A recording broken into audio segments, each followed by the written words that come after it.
or I guess 2 minutes now. But I do want to get us started as we do have 3 items on the agenda tonight. And I'll just explain real quickly for all of you here who I am and what we're doing here. So my name is Carl Granrath. I'm the hearing examiner, or one of 2 hearing examiners for Kootenai County. The purpose of tonight's meetings is for me to hear evidence and testimony for the different applications that will be presented tonight. My role as hearing examiner is to hold this hearing, collect evidence, and write a recommendation to your county commissioners, who hold the ultimate authority to make the decision on these applications. So if you do wish to give testimony, I see many of you have. You filled out a form. There will be a time for people who are connected via Zoom that I will prompt you to give public comment. Ask that anyone who's giving public comment, you are limited to 5 minutes. I ask that you direct any testimony to me, not any other persons in the audience or anyone else. As far as procedure, we do have a couple irregularities tonight. I'm going to do my best to keep things moving, use some of my discretion to keep things moving along, as we have one hearing that was continued from last month, and we also have an appeal tonight, which is a little different. Normally, what we'll do is we'll have the appellant or the applicant give their testimony after the staff introduces the application. And the applicant has up to a half an hour to present their case, why it should be approved. And then after that is when we'll have public comment. And after the public is done commenting, the applicant does have an opportunity to rebut or offer additional testimony, address some of the stuff that got brought up. So that's some of the procedure. As far as our order of operations tonight, I'm going to be doing MSP21-0008 Bunco Ranch first, as that was the one that was continued from last month. And after that, I will be doing the CUP for the Canfield Water Storage Facility. And lastly, tonight will be our Appeal 22-003 for the minor subdivision. So just to let you know that ahead of time. So with that, what I want to do is I want to get us back on our last issue we had remaining for MSP 21-0008 Bunco Ranch. And at 6:04 p.m. I want to get us back on the record. So apologize, bear with us. I am choosing to do this as what I determined to be the best use of everyone's time. So thank you for your patience ahead of time. I don't know if we are going to have Mr. Finkel, you're going to come up and just do a brief little, okay. Sure. Sorry to throw a little curveball on you.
Good evening. For the record, Vlad Finkel with Kootenai County Community Development. As you have just stated, this is a continuation of a public hearing that was held last month, precisely on October 6th. At that hearing, staff introduced the request and the applicant followed through with the detailed explanation of what their request is about. Just to remind the public, this is a request for a major subdivision that was originally designed to have as many as 16 lots. However, due to concerns raised by staff with regard to the topography, steep slopes, and the design of the original road, the applicant took staff's concerns under advisement and resubmitted a new application with only 12 lots. They reduced their overall density by 25%. The subdivision would consist of 12 residential lots, and it would have water source provided by either individual wells or shared wells. During the public hearing process, one of the neighbors raised a concern that the hydrogeological analysis submitted by the geologist on this project in response to the requirement of a groundwater quantity assessment did not address specifically whether the proposed wells on site would conflict or would jeopardize the well production of the existing wells in the area within a half-a-mile radius. I believe the individual that raised the concern was residing or is residing northwest of the subject property. Since then, staff did receive a presentation from the hydrogeologist that has comprehensive information to address the concern that was raised, and I would let the applicant go into the level of detail to try to support their case. I stand for any questions that you have for me at this time. Thank you for the introduction. I'll have the applicant and or their representative come on up, please.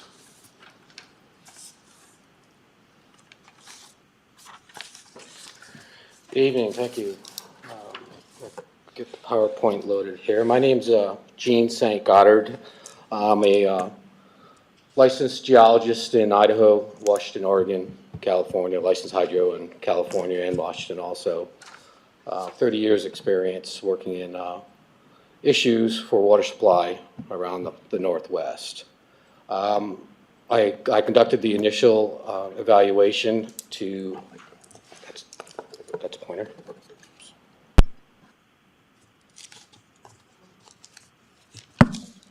I conducted the initial evaluation and came to the original conclusion that it'd be sufficient water, and here to present a little more information to address some of the concerns of Mr. Peterson. So I have a presentation.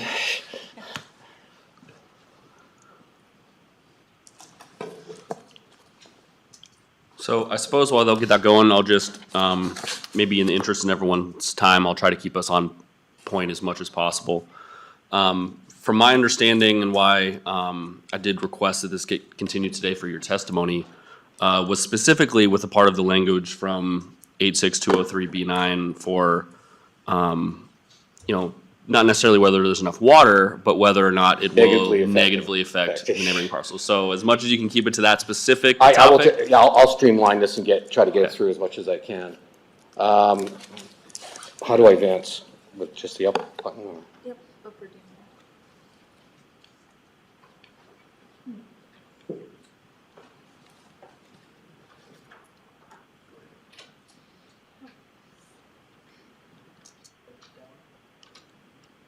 Yours.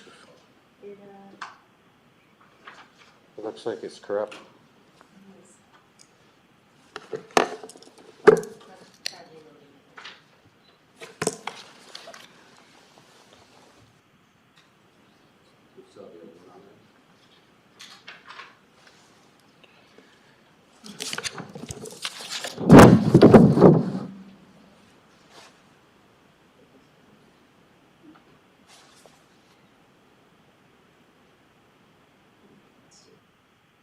Doesn't like my graphics.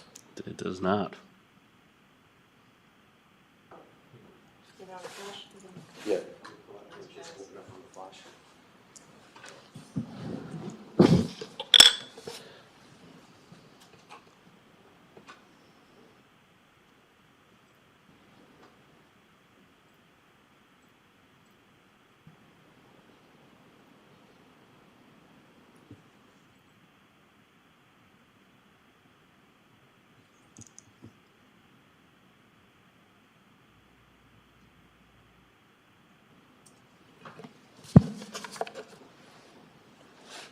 Bunco and I'll go final. Something happened. Okay. How about the submittal? Can you open that one? Wow. It worked on my computer. We can try to get through this. To make do without the graphics. Yeah. So there's 12 wells proposed at the site. And when I originally looked at the site, it's basically a fractured flow system throughout most of the site from the major geology data that's available. Not much data is available. There's actually a big gap in wells in the area there. So we had to really extrapolate out to what we thought would be present at the site. One of the key things that I noticed is the old USGS maps from back there for the Spokane, or excuse me, for the Rathlin Prairie aquifer actually show a little gravel type aquifer up in that area. When you look at the wells at the site, and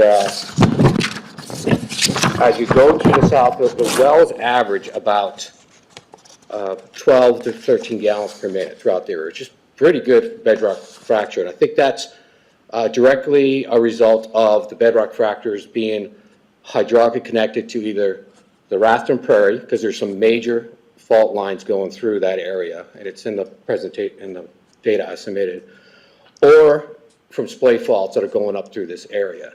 And as you go to the south of the property, the actual yields in the wells get higher. And some of the wells, you kind of hold this, it's kind of going to be tough, but some of the wells down through here's the property, the southern part of the property actually have larger, up to 20, 30 gallon per minute yields because there is a unconfined aquifer sitting on top of it. And those people have screened through both the unconfined and the bedrock fractures and are getting higher yields.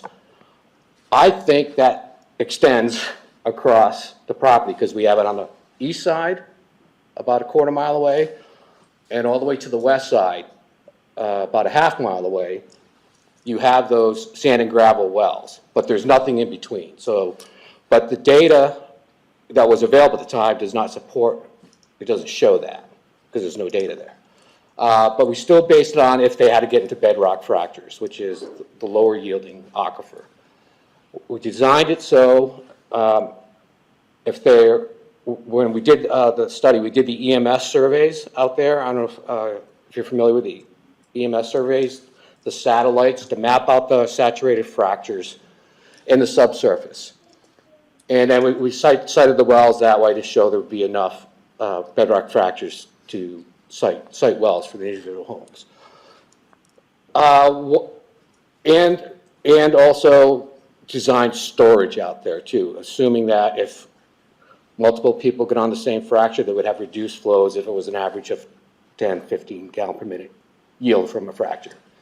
So engineered storage was done out there also. So, and Mr. Peterson's well is located, like I said, to the northwest, approximately 2,000 feet from the boundary, the northern boundary of the proposed development, in a bedrock fracture.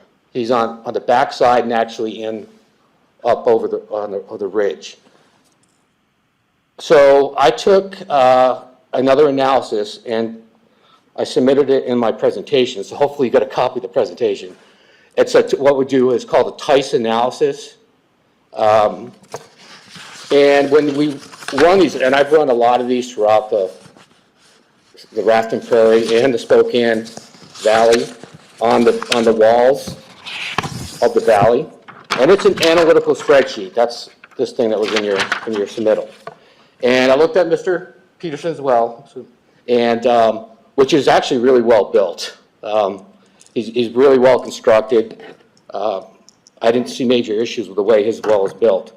But if we ran the TICE analysis on lookup values, because we didn't have site-specific data, and I ran out running a well at the county codes of 1,500 gallons per day, attenuated out over a year, which is kind of unrealistic because people don't use 1,500 gallons a day in the winter months.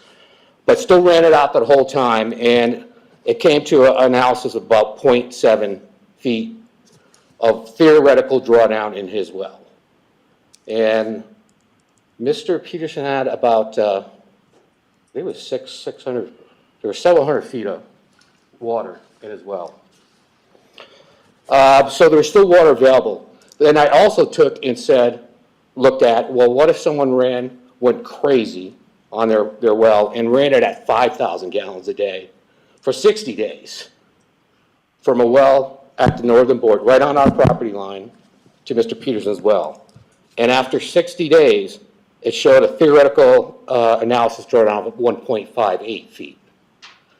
So, in my professional opinion, that's not negatively affecting a well, which kind of gets into another conversation, as you saw in my presentation. It's not defined what negatively affecting means. As a hydrogeologist, if water is still available somewhere else, it's not being negatively affected.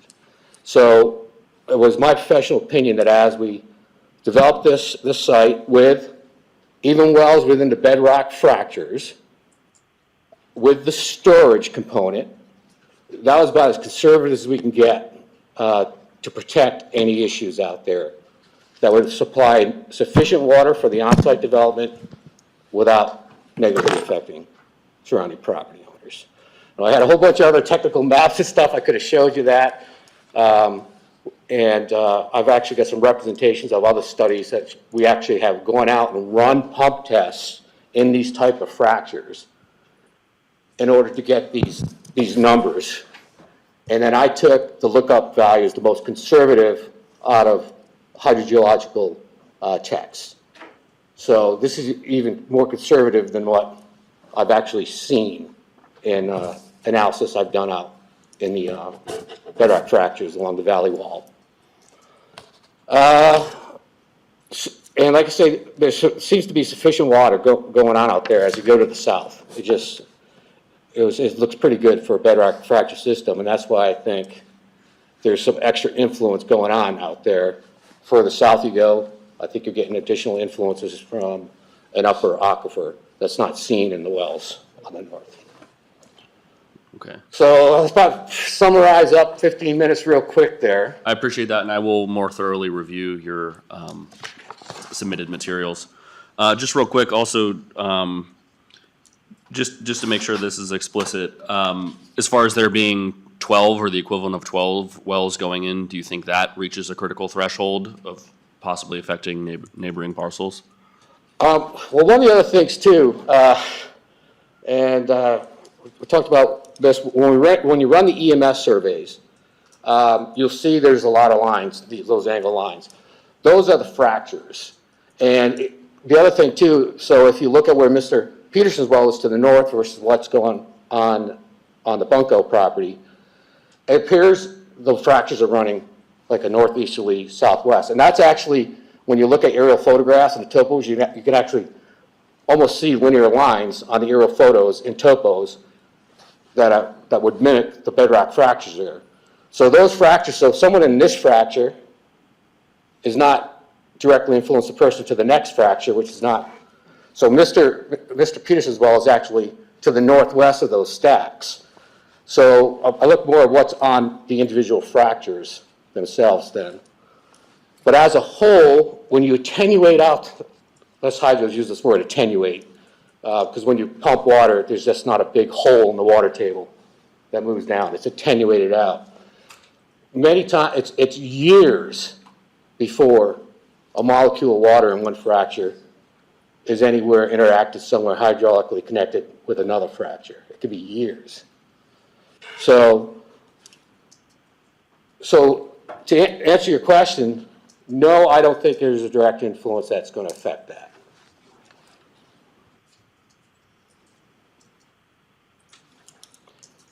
And the other thing too, if you kind of look at some of the gradients and you see a color gradient map in what I submitted,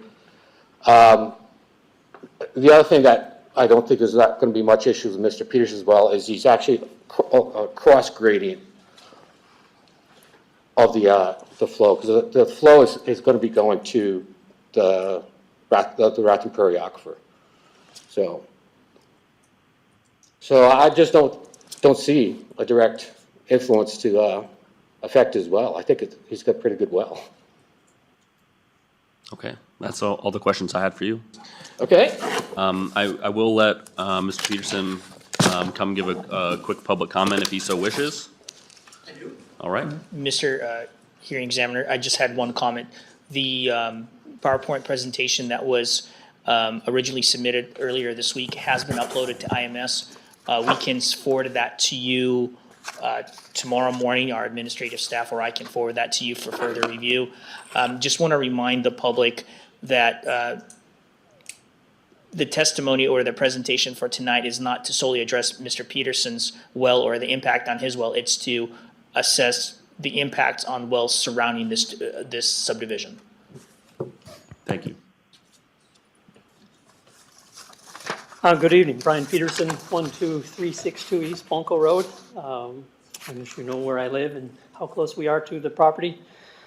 I guess there are basically three things I want to talk about, but I'm going to mainly talk about the effect on my well, in particular. That's the one I'm most concerned about, but I don't have the only well in the area. I guess of the wells that are there, the fractured wells, there are 19 according to the report, and of those, it's 4 or 5 produce less than 5 gallons per minute. And so, I mean, I know that there are provisions in the code for engineered storage, but those are kind of extraordinary provisions. I mean, they're a way out if you don't have a sufficient yield. And, roughly a quarter of the wells in the fracture don't produce enough water to comply with the code. So I guess that's a point I'd like to make. I guess the other point I'd like to make is, this is 80 acres, 12 new wells are proposed to go there. And if you do the math, that's one well for every roughly 7 acres. I think it calculates to 6.67 acres. If you look at all the wells in the 4 surrounding sections, section 25, 30, 31, and 36, each of which are 640 acres, I think there are 50 wells in that. I'm on that right. There are a number of wells. I don't recall the number off the top of my head. But when you do the calculation, it comes out to about 50 acres per well. So what the applicant is proposing here is a density of wells out there that has not been realized yet. I mean, you can do all the calculations and the satellite surveys and all that stuff, but as the report acknowledges, it's a guess. No one can see into the ground. The only way to know is to pump it, to drill and pump, and all this other stuff is it's theoretical. I guess I'll say that. So. I don't know that they demonstrated that there's going to be enough water out there. It may be.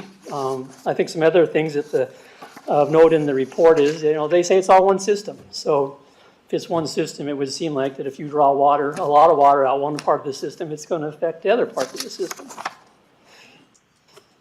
The applicant has got to demonstrate that they won't negatively affect the adjacent property owners. And he states that that's not defined by code what that is. And I think it says that, someone stated, maybe the county, that it's up to him as a professional to determine what that is. Well, I can tell you what I think it means is that I've got a well out there, and if it produces less water after the wells than before, that's a negative effect. And maybe another way to look at it is, per state law, we have an appropriated water right for domestic use, and I'm entitled to take 13,000 gallons a day of the public's water out of the ground. And if I can't do that because of these wells, that's negatively affected. So it really hasn't been addressed. There's been an analysis with the fees analysis, I think, which, there's some science behind it, and it calculates the drawdown from a well on another well, on a hole in the ground 2,000 feet away, which I think we're a little closer than that. But 2,000 feet away, if you pump water out here, calculates the drawdown in the well at that point for a non-linking confined aquifer. So I'm not a geologist. I don't know that requirement is met. There's flow over to, according to the consultant, to the Raccoon Prairie aquifer. So I don't know that it meets that assumption or that requirement for using this analysis. But I think the more important thing is, two more important things is, one, there's going to be 12 wells going here on this site, and the analysis was done for the effect of one of those 12 wells. So if one well at the quarter and assuming that 2,000 feet is the correct distance, which I think is too much, you know, then there's numbers in there, and, you know, I think there's 0.7 feet or 1.58 feet. But I think you could take and, you know, be reasonable and multiply that by 12 for the number of wells, because the flow is just in there. It's just multiplication. So if you double the flow, you double the drawdown. I think you could multiply by 12 reasonably as an estimate about the drawdown. So those numbers are, you know, a factor of 10 off, I think. Granted, some wells will be further away and some will maybe be closer. But, so there's a point to make. The other point to make is, you know, these are big lots, you know, expensive homes, lots of landscaping, and I think they'll consume more water than, you know, an average home would use. And the Gaza Ranch is an example. They have a water plant out there that doesn't produce enough water in the summer. They're going to have to replace it and get one that produces more. So I don't know that using a gallon per minute or 3.5 gallons in his analysis is right. I think the homeowners there will produce as much water, take as much water as their wells will produce within the limits of the water right. So I think that the analysis underestimates the drawdown in the well. I see my time is up. What I'd like to do is hand you some notes. Sure. You can hand over here. We'll get it in as an exhibit.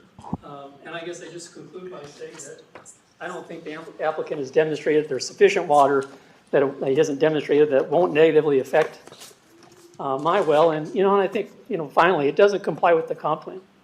And those are in the notes, and that was addressed at the last part. But the comp plan is a guiding document. It should guide you. So, thank you. Okay, thank you. Mr. St. Goddard, any final words? Just a couple quick clarifications. One about the 1 gallon per minute. That is estimated out, as I said, attenuated. So that's if the pump in the other wells were running 24/7, 365 days a year, never shut off. So like I said, that's what you have to do. You have to take and attenuate that use of water out through the year. So that is a kind of a little misleading when you look at it. But that's why it's that. It's attenuated out over 365 days. So that 1 gallon per minute is truly representative of 5 gallons per minute at 4 hours a day. With the model, we use the model of the Tice analysis being the worst case scenario at the northern, right on the northern property line. As you move further away, it's actually a logarithmic decline of impact. So, because it's generating a theoretical cone. So as that cone goes out, it starts to flatten. And so the further south you go, you'll actually get smaller and smaller. So unfortunately, without doing a huge mod flow model, you cannot do analytical testing for 12 individual wells. But I took the worst case scenario at the closest spot I could get.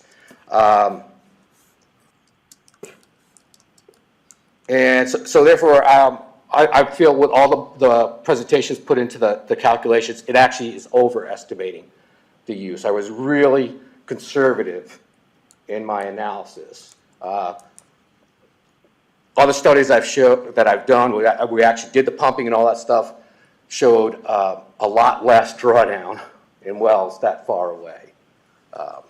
So I think that it's really representative of what's it could be. And I would also like to state with this,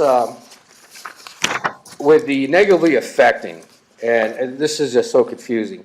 If you look at the code, it says the hydrogeologist, the geologist, must demonstrate the likelihood of the wells not negatively affecting. It doesn't say it has to definitively show it will not negatively affect. It says, what's the likelihood? So that's how it's written in the code. So you have to read the whole sentence. Other than that, I think, any other questions? Or? I have no more questions. I don't believe anyone's on Zoom for this, nor do I think likely I would accept testimony from people who weren't here at the first part of the meeting. But just real quick, I don't think anyone's on Zoom for this, and no one else here in the audience is here for this application. Mr. Hearing Examiner Tiffany Espy is on Zoom and gave us Mr. St. Goddard's presentation. Then she's just commented that she has no comment. Okay. So I think we're safe. All right, with that, 6:31 PM, I will close the public hearing for MSP 21-0008, and I will move us on to our next item. Thank you.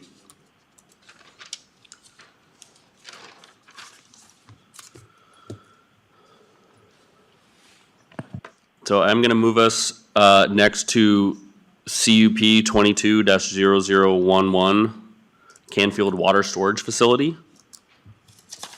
And again, apologize to people who may thought they may have been going earlier in the order here, but this is my best judgment as to the order we should do things. And I do see we will have a few people who may wish to speak.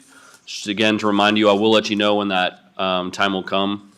And again, staff will introduce this application, and hopefully there will be enough information from staff and the applicant to answer a lot of your questions. But of course, as members of the public, you do have the right to offer testimony. So, as they're loading that presentation,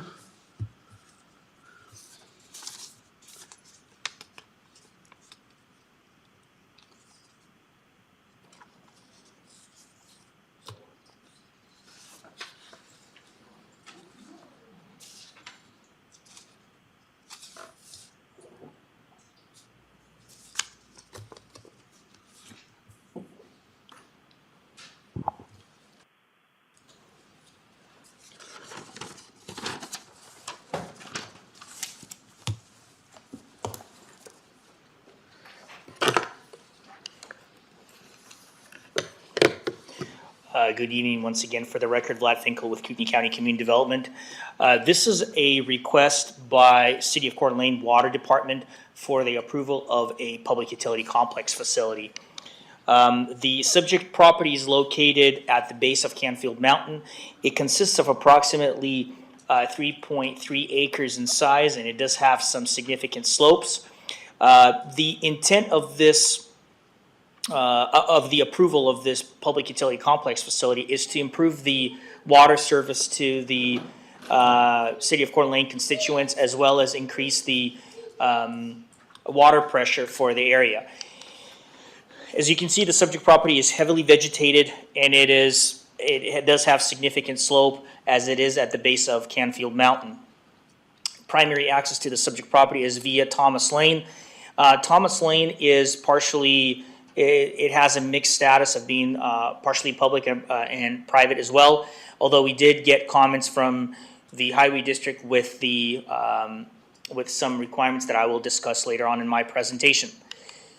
The zoning for the subject property is agricultural suburban, and pursuant to the Kootenai County Land Use and Development Code, a public utility complex facility of this type can be requested in the agricultural suburban zone with the approval of a conditional use permit.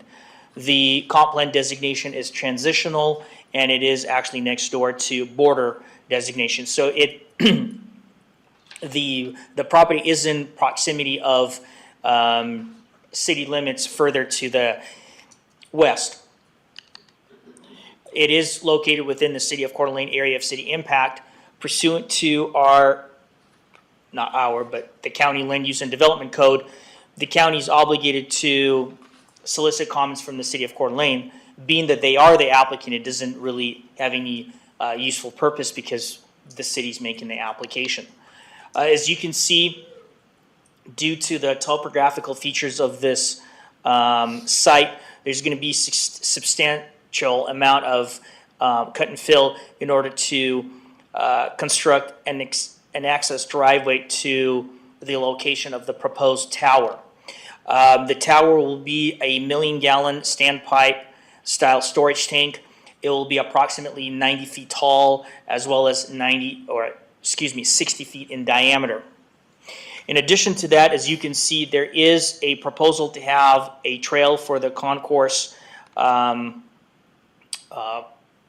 project that the city and the county has been working on for quite some time. I believe the previous property owner of this parcel had reached an agreement with the city that they would construct the facilities for the concourse trail project, but it appears that the ownership of this property had transferred to the city, and now the city will be conducting those improvements. The concourse trail system is not part of this application. This is something that has been negotiated outside of this review and has no bearing on this application, the findings of fact and conclusions of law. So I want to make that very clear that the infrastructure improvements with that trail system are not the subject of this review and shall not be part of the decision making by the hearing body, hearing examiner, as well as the Board of County Commissioners. These are some of the pictures of the property in question. The area does have some residential development to the east, but it's somewhat sparse, and it doesn't appear that there is urban type of development or residences in close proximity to the subject property. These are some of the photo simulations that I requested that the applicant submit. Because of the nature of this request, it seems like this tower does have some significant size. So we wanted to get some photo simulations to assess the aesthetics and whether or not this could be, you know, too visually intrusive for the area. These are some of the photo simulations that the applicant submitted. It does show the areas around the project area that will be disturbed to be revegetated. We have some photo simulations in the actual file that show the revegetated trees actually grown and partially covering at least the base of this tower. So the attempt is to, of course, try to make it blend in within the hillside. And I'll let the applicant further clarify why they selected the site and the elevation at which it will be constructed. But I think, if I recall correctly, it was to try to blend in the tower within the landscape and the topography as well as the slope of the hillside. But the tower will be painted neutral color, I think actually green, to be more in line with the surrounding vegetation.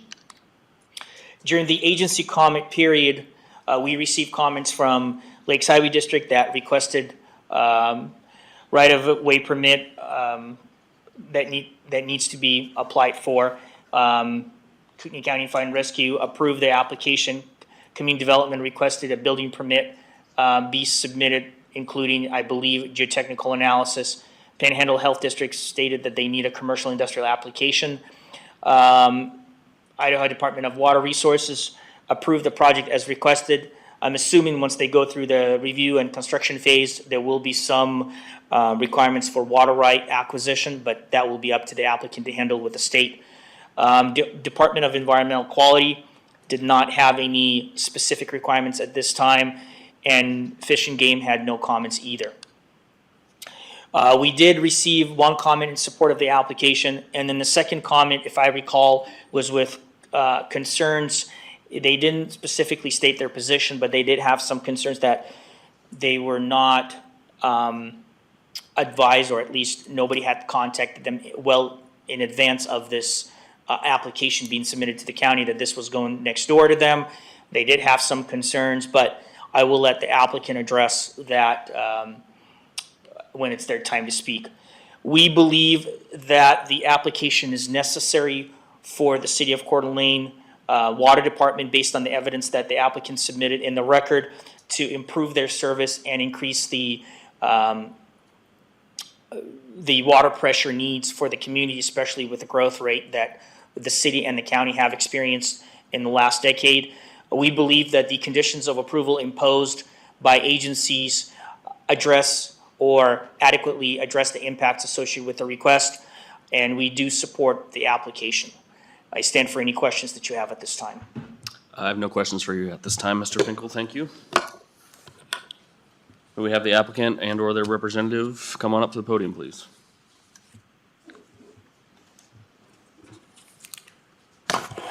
Good evening, and thank you for allowing me to come before you. I'm Terry Pickle. I'm the Water Department Director for the City of Coeur d'Alene. This project has been ongoing since about 2016. In our 2012 comp plan, we identified the needs for a storage tank in the northeast quadrant of the city to supplement pressures in that area due to high use during irrigation seasons from about May to September. and rapid fluctuations in the pressures for that zone of the city. This tank would serve the northern half of the city from Appaway north to Prairie, also from Hutter Road clear to Canfield Mountain. We do serve county residents in the area as well. So there are county residents that are on our public water system even though they're outside city limits. So this will help augment supplies for all of that. There are no water rights applications for this project. It's not a well. We have water rights, sufficient water rights within the city for our wells. This will just be taking excess flow from the system itself. So there won't be any water rights applications. There'll be no wells drilled in the area. We will have some stormwater mitigation to deal with just for runoff on the tank and overflows. We endeavor to hide these tanks as much as possible. That's one of the reasons we look at the hillsides. Also, it reduces the height of the necessary tank to reduce cost. We have a identified service elevation of 2,265 feet above sea level. So we had to run a geologic survey in the area to see where it was conducive, where there might be available properties. That's the biggest issue, is trying to find property to put these things. And we do endeavor, as Mr. Finkel mentioned, to hide them. We like to have them disappear. So this tank will be color-coded to blend into the deforestation. It'll be sent, we'll set it down about 60 feet into the hillside, so we'll be doing some hillside excavation to accommodate this. The tank will not be buried, but it will be as low as possible so we can maintain tree line visibility, and we will endeavor to minimize the disturbance depending on the type of hillside. Without the conditional use permit, we can't even get up there and do a geotechnical survey to find out how deep the soils are, what kind of rock we have to deal with, so we need that portion of it to be able to do the final design for it. There will be about 1.5 miles of transmission main from 15th and Margaret out Thomas Lane to this tank. At that time, we'll have to replace the roadway that we take out, so we'll be improving a good portion of the roadway, especially where it is narrow. So we'll do that. We fence the tank, we gate the road. As he mentioned, the trail is not a portion of this cut, but it is a portion of our obligation to the public per the previous owner to construct that trail, so there'll be a public access, but there will not be any public parking as a portion of it, because that was a condition of the original owners, that he didn't want any public parking to cause disturbances of the neighbors. So, also as a condition, there will be no cell phone or cellular antennas on that you see on the other tanks. We had that, he wrote that into the contract.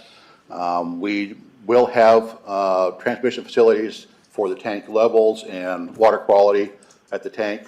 We utilize a 12-volt system, so there'll be a buried power line. If we lose power, we do not have a generator out there. It'll be on 12-volt batteries. It'll be able to run for 5 to 7 days on its own and be solar recharged.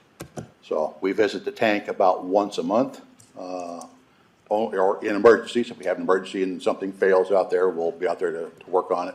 Usually it's one or two people to do it. We do annual reviews of the tank, inspections, to make sure nothing's damaged, there's no graffiti out there. And if there is, we take care of it immediately. We want to be good neighbors. We try to be as unobtrusive as possible, to blend into the hillside, to disappear, and that you don't see us. So, as far as notification to the public, we weren't aware that we needed to notify the neighbors at the time. We thought that'd be done through the conditional use permit process, so we didn't worry about it too much. We did try to do a little bit through our engineering firm, JUB Engineers, and we have been providing some service out there additionally before this line gets put in for the tank. So, with that, I don't think I have anything else.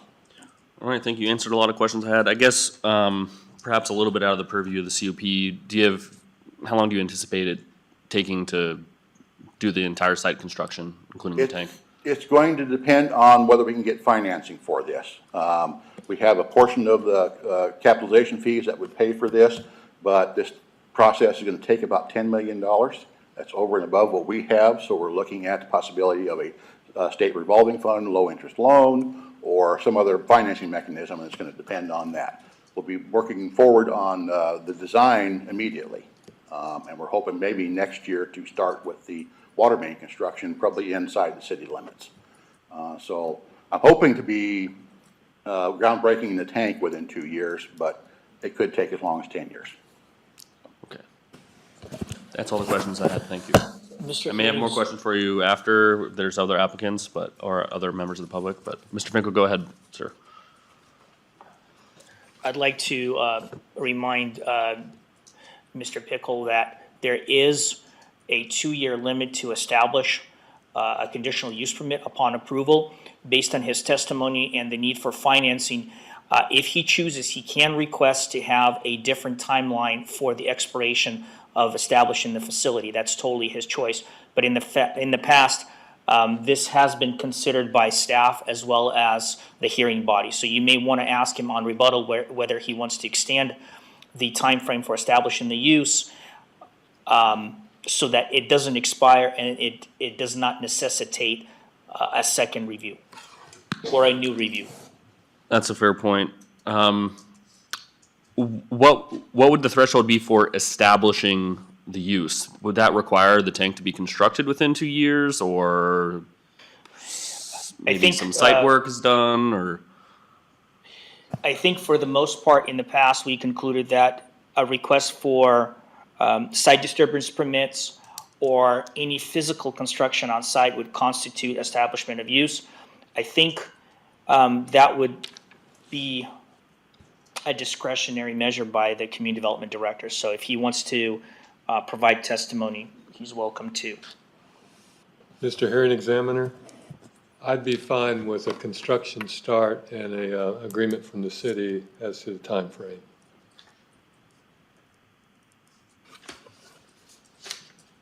Mr. Pickle, would you care to comment on this for me, please? That's a very good point, and part of the contract is that we have to at least get the construction for the base, the excavation work done and the roadway done within 2 years. So if we need to go further for the, the tank construction itself, or we need to review the tank construction at a later date, we're fine with that too, whichever works best for all parties involved. Okay, thank you. All right, we have some members of the public who may wish to speak, and I'm just going to call you off in the order that I have them, and you can tell me if you wish to speak or not. So, Jason Evans? All right, come on up. Hi, my name is Jason Evans. I live at 2823 East Thomas Lane, which I think is about 1,000 feet to the west of this site. First I became aware of it was nearly 10 years ago when I was negotiating the house that I purchased. The owner informed me that the city had contacted him about building a water tank in the backyard. So it was on my radar right from the beginning. I've been involved seeing this process of finding a site. The city has talked with me about a few different sites over the last several years, and I've been really impressed with the thoughtfulness and the thoroughness of how this has been conducted. Some of the other sites that they were considering would have been much more disruptive, both visually and to the neighbors, denser areas right at the boundary of the town. And I think what they've come up with is an excellent solution to the water needs of that side of the city. So I'm in strong support of this project. Okay, thank you, sir. Cully Todd may wish to speak. That's a no, thank you. John Buseth may wish to speak. Buseth, my apologies, sir. Just come on up and state your name and address for the record, please. My name is John Busaith. I live at 3644 East Thomas Lane. I may or may not be the one with comments or concerns. Our property is directly east and abuts the proposed facility. Communications with the city have been less than adequate regarding this project. Rumors of this project were passed along to us from a neighbor who related he had overheard a conversation between Nils Rolsdahl and the mayor about it. I stopped by the water department to seek some official information. I was told at that time that there was nothing planned in the near future. The very next week, I saw the article in the Coeur d'Alene Press about the project. I stopped by the water department again and was able to speak to Kyle Marine between meetings. He had spoken with my neighbor, a longtime renter, but not a property owner, and given him drawings to pass along to the people up and down the street. I was extremely uncomfortable with this method of sharing very limited information with us for such an important undertaking that could have a significant impact on our daily lives and our property. I left with more questions than answers, as Kyle was only able to give me a couple of minutes of his time. My impression from him was that there would be more conversations between the city or the engineers and the affected homeowners about this project. Silence until the notice of public hearing. No contact with the city whatsoever. My long-term and short-term concerns. Since there's going to be this abundance of water, will there be fire hydrants added on Thomas Lane? You know, there's, we have no protection from fires out there.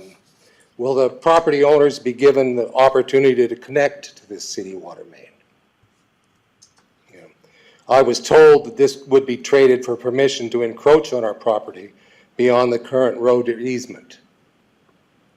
You know, nothing official, but in conversation. Is that true? Thomas Lane is a narrow road with no shoulders to speak of. There's a seasonal sign posted at the beginning limiting the GVW trucks using the road. Several cars a day turn around on our driveway when they see the dead end sign, and our mailbox is destroyed by these people using our driveway. The proposed storage tank access road appears to be directly across the road from our driveway. I'm not inclined for there to be heavy equipment using our driveway and risk damaging the metal culvert, mailbox, and driveway surface.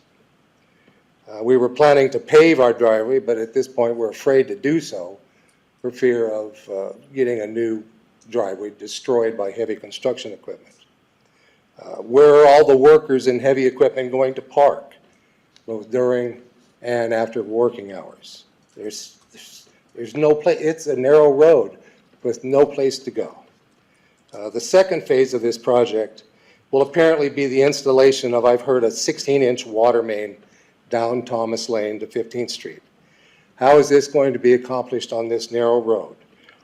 What are the plans to ensure normal access for the property owners and residents? U.S. Mail, UPS, FedEx, sanitation trucks, and God forbid, fire and ambulance. Parking at some remote location and walking home, as proposed by Kyle, is not an option. My wife and I are in our 70s, she is disabled, and I have heart problems. There are multiple other residents who are elderly as well. How does the city plan to keep hikers using the Concourse Trail from parking on and partially blocking Thomas Lane? I know this is not supposed to be part of the decision, but it is part of the project. You know, they already said it was negotiated. The trail had to go in order for the city to buy the property. So it's a done deal. And this, last but not least, this enormous water storage tank will sit 50 feet above the road and rise an additional 90 feet. That would make the top nearly as tall as the new Hayden Water Tower. It will dominate the view out of our picture window, nobody else's, out of ours, in front of the house, and will no doubt adversely impact our property value. Will the county assessor adjust our assessed value accordingly? Time's up. All right. You can finish your thought. Beg your You can finish your thought. You have a few more seconds. I noticed their graphic, the photo representations of what it's going to look like. Looking west, that will now be the view out of our house. And as anybody that's lived close to Canfield has seen how long it's taken when all of the trees were removed from Canfield Mountain years back, that everybody in the city of Coeur d'Alene can look up and see it. It's going to take years and years and years for that view looking west to change. So Okay. I'm the only one affected by that, but is there going to be any compensation because of that? That's it. Okay, thank you. I'm gonna have to cut you off there, but thank you for your testimony, You sir. bet.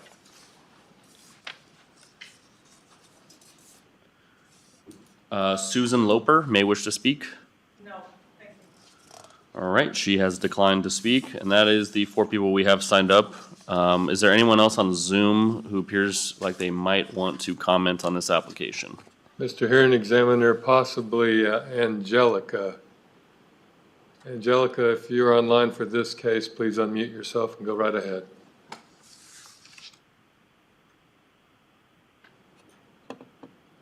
Apparently not.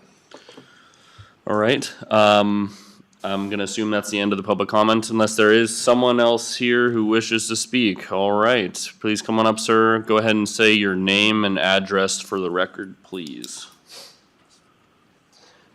My name is Tim House. I live at 1332 East Deer Haven in Dalton Gardens, but I grew up right next to where this property is, or where this project is proposed, and my father still lives there. And from what I can tell, there are between 6 and 10 homeowners who will have a glorious view of this monstrosity that you're proposing.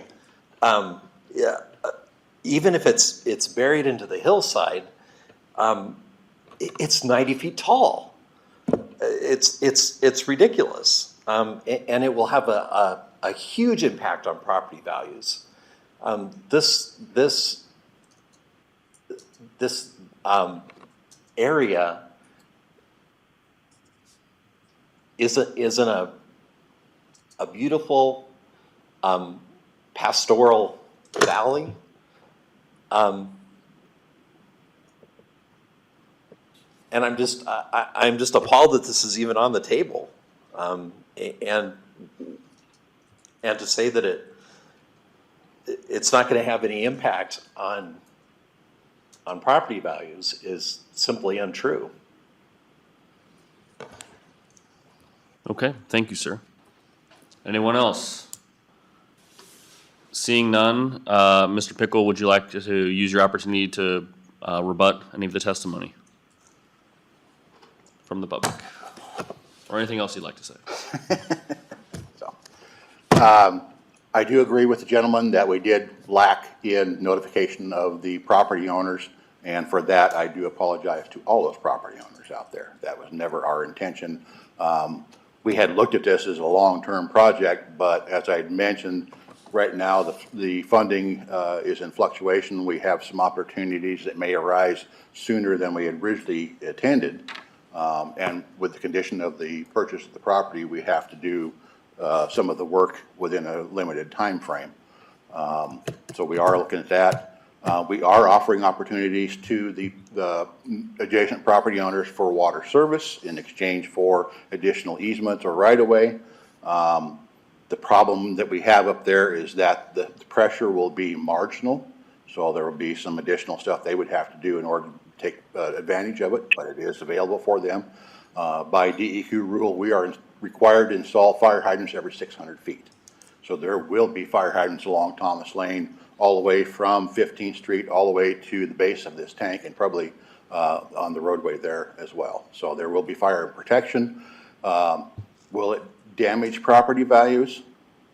I'm not a realtor, I couldn't tell you that, but I think the fire protection will probably augment whatever deleterious effect the tank would have itself.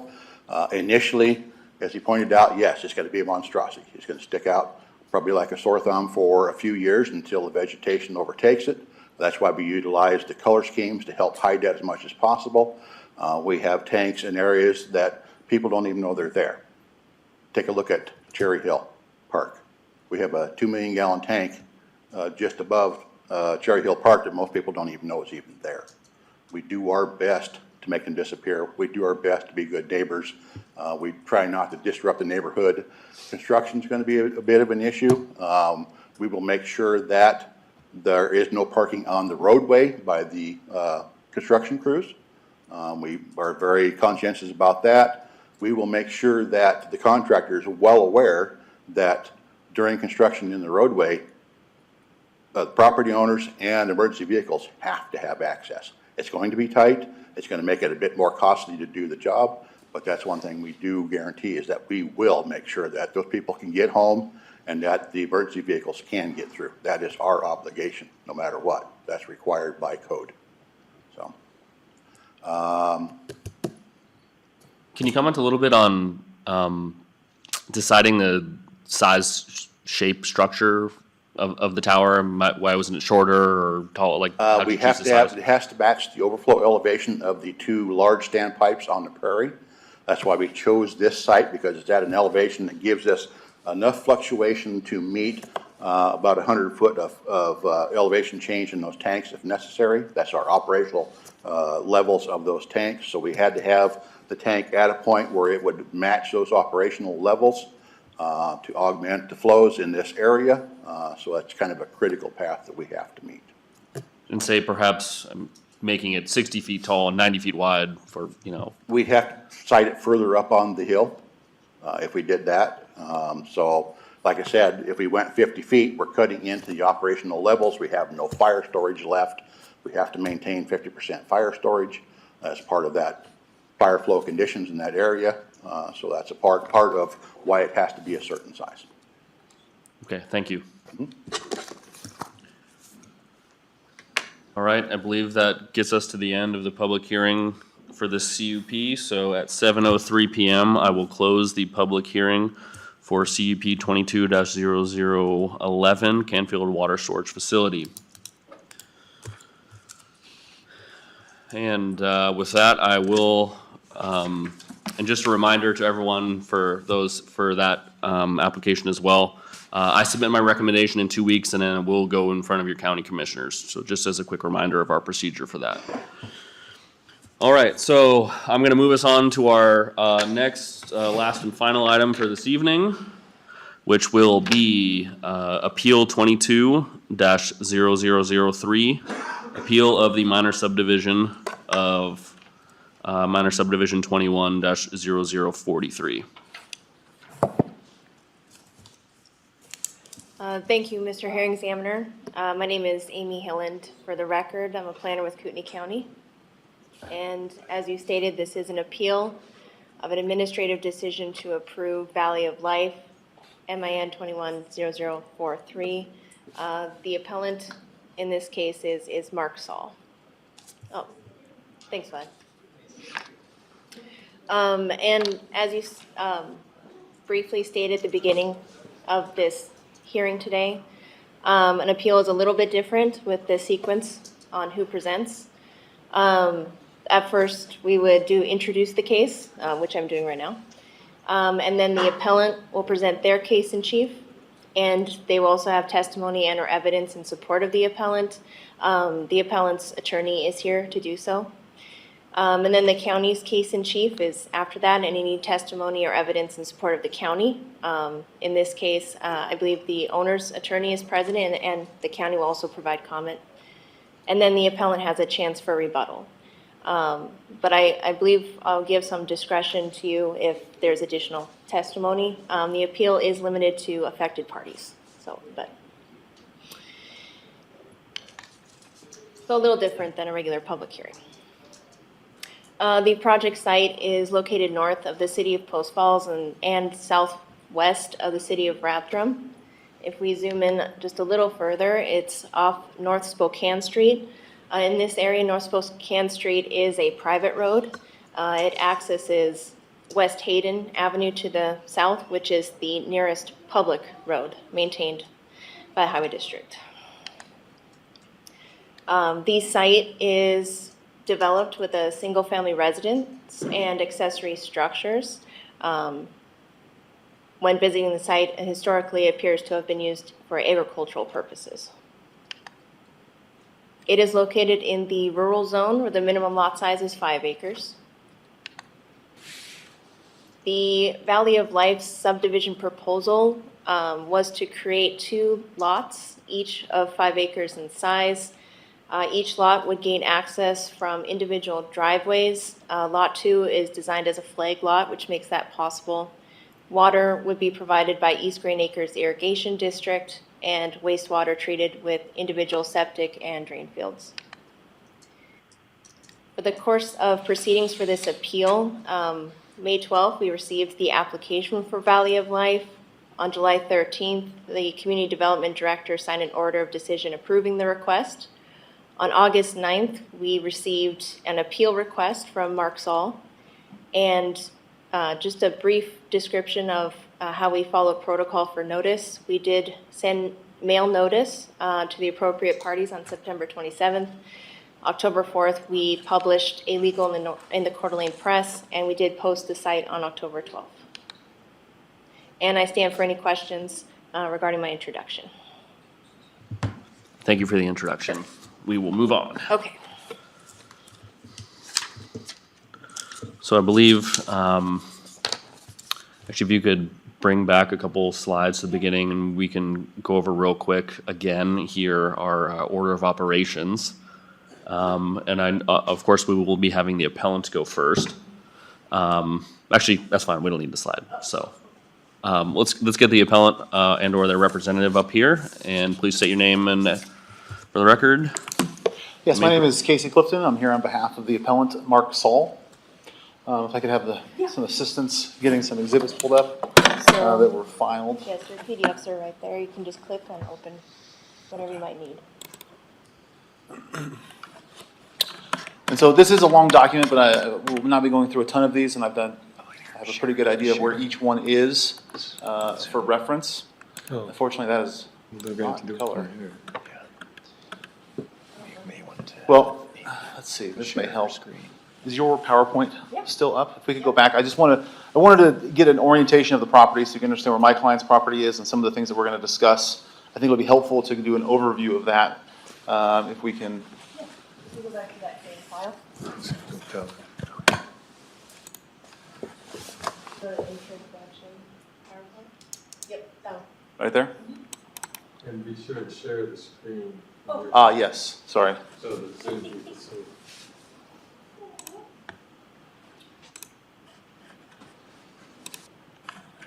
And we're here, correct? Just do the top. Okay. So here is subject parcel. But before we begin, I do want to note a couple things.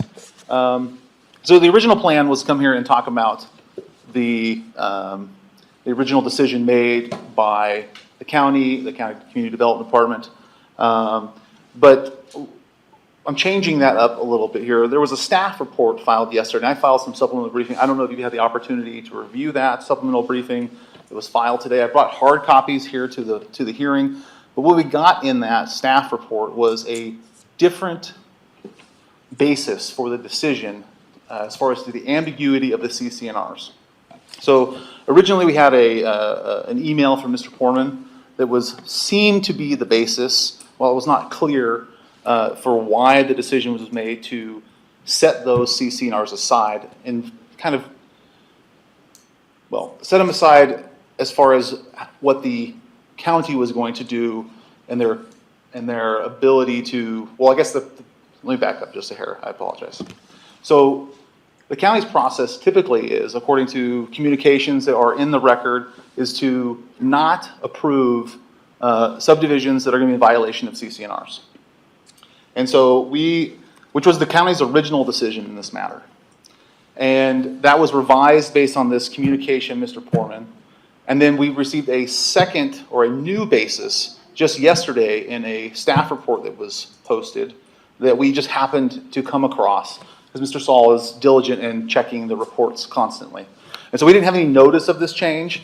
So I did submit that to the record. I'm happy to give you a hard copy now if you would like that. Sure, we can enter it into the record, and I'll be sure to review it. Enter onto the IMS database. I did email Ms. Hilland with that document, but I'll give you the original now. That'll be entered as HE 3001.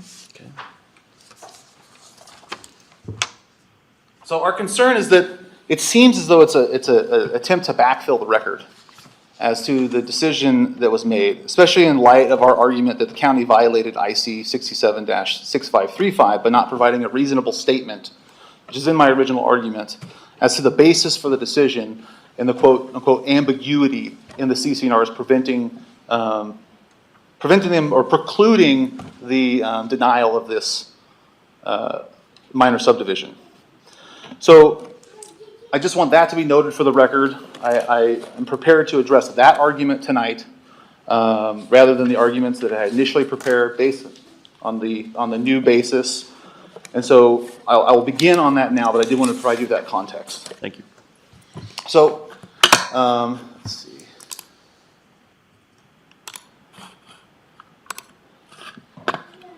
So here's the subject parcel, of course. Mr. Saul's parcel is here. I will have a series of some surveys that I'm going to put up here in a bit that you will note that cover several of the parcels. Did I lose my mouse? So here you'll hear Finneman Farms will come up in our discussion. That includes the parcels here and across Hayden Avenue to here. Those are 7 parcels. I will discuss a 1992 survey that includes these 4 properties here, including the subject property. And I will discuss a 1993 survey that includes these 8 properties here. Now, all of these properties are located in the south half of Section 15, which is important to note. So turning back, let's see if I can end show. Oops. So turning back to my exhibits. You will have to reshare, sorry. That's okay. On Zoom. I can do that. I believe it's this one. Yes.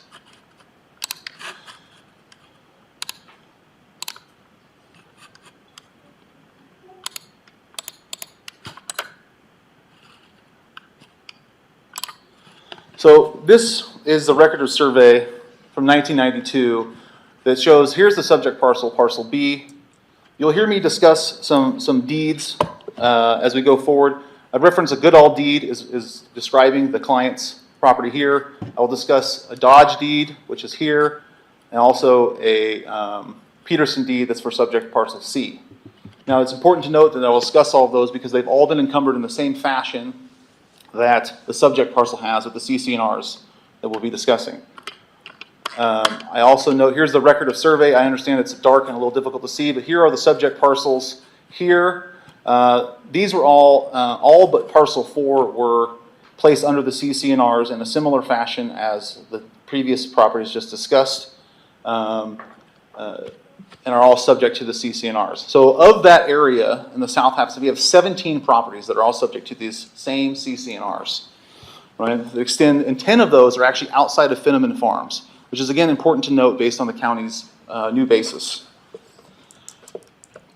So turning to the, let's see.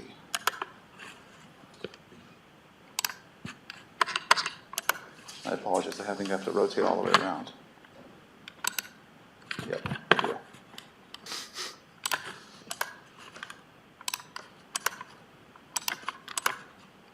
Sorry about this. So here, this is the original CCNRs that were recorded in 1990 that subjected the Finneman Farms, right? And they were later recorded against all the other properties. Important items to note here for our discussion going forward is both the definition here of a lot, we'll be discussing in a bit, and its application to annexed properties under this. We'll also be talking about the authorized uses, and this is really what we're discussing today, is the restriction on further subdivisions of any lot subject to this declaration. And of course, the final piece for this document we'll be discussing is the annexation process and the effect that this provision has on that definition of lots going forward. So, giving you kind of a rough basis of where that is, I would like to discuss briefly the other properties that have been encumbered in the similar fashion as the subject parcel of this matter. So we'll start with the subject parcel itself, which is, I believe, Exhibit H. I'll zoom in here so we can see the deed a little bit closer. So here we have it's instrument number 1295036, which is noted in the staff report as the instrument that encumbered the property. We have a conveyance from John Finneman and Ethel Carlson to the Goodalls, which specifically states it's subject to the covenants attached and made a part hereof. Right? And here we have, again, the declarations, covenants, and restrictions. You'll note that it has the original recording number, 118-1914, that the original documents dated in 1990. This is an exact copy of that. You'll see this theme throughout all of the documents as we look at these. So this is the subject parcel. If we go back to the previous exhibit, I'll try to do this as quickly as possible. Let's see, that's the, yeah, so this is the Dodge deed. This is for the project, and if you recall our orientation, directly south of the subject property. Here, this conveyance again was from Ethel Carlson to, and John Finneman to the Dodges, Curtis and Sharon Dodge. Again, we have a warranty here that the property is free from all encumbrances except the attached covenants. Again, we have the same CC&Rs 118-1914 attached to those, again subjecting the parcel to those CC&Rs.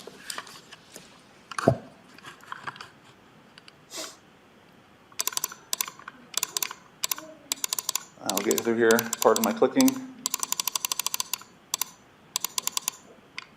So we have Exhibit I. Exhibit I, this is for the Peterson. It's also Parcel C. This is the one that's directly across the street from the subject property. We have a conveyance here from Ethel Carlson again to John Finneman.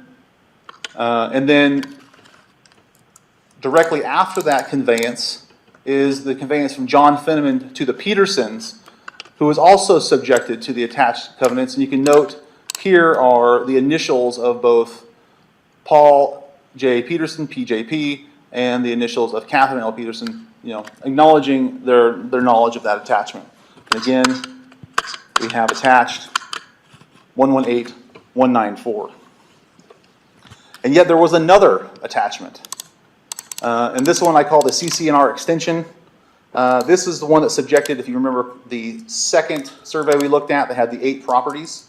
This particular property, or this particular, well, it's not a true conveyance, it's an encumbrance where we have a series of property owners agreeing to be encumbered by these CC&Rs. Again, you will note that we have the original recording number 118-1914, showing that again is the same covenants that were before. And if we scroll down here, it includes not only the original signatories here for the Finneman Farms and the Dodge deed as we scroll down. Here's the Dodge deed, yet again. It includes the parcel numbers. And one reason I showed you the survey is because you can see it corresponds to the parcel numbers that have been associated here. So parcel 1, you have parcel 2. Again, these are lot 2, block 3 of Finneman Farms, 3rd edition. Parcel 3, there is no parcel 4 attached to this. Parcel 5, parcel 6, parcel 7, and parcel 8. So parcel 3 being my client's property, that's subject to that, giving him also the standing to be here today as an affected property owner. Now, between all of these deeds and the subject property seen, that is, and the Finneman Farms, that's where we get the 17 properties all subjected to this particular deed. Now, we also have the title policy that was submitted as part of the application, and that's here. And so this was, I'm assuming, giving the date, was probably the policy that was issued at closing for the transaction. And theoretically, they were also provided, the applicant was also provided a title commitment prior to that. If we go to page 3, you'll note that here is that CC&R, there's that 1295036 that we talked earlier, the Goodall deed, showing this of record for the property at the time the conveyance was made, at least providing constructive notice that to the applicant that the CC&Rs were applicable to this property and that they did not have the ability to segregate. So Mr. Saul timely submitted his opposition during public comment period. That's Exhibit M. I'm not going to go to that right now. But he raised specific concerns regarding the restrictions in the Goodall deed and also referenced the Dodge deed that I've showed you, the Peterson deed that I've showed you, and the CC&R extensions as all being part of the scheme, uniform scheme applied by Ms. Carlson to all of these subject properties. So as a result of Mr. Saul's comments, we go to Exhibit N.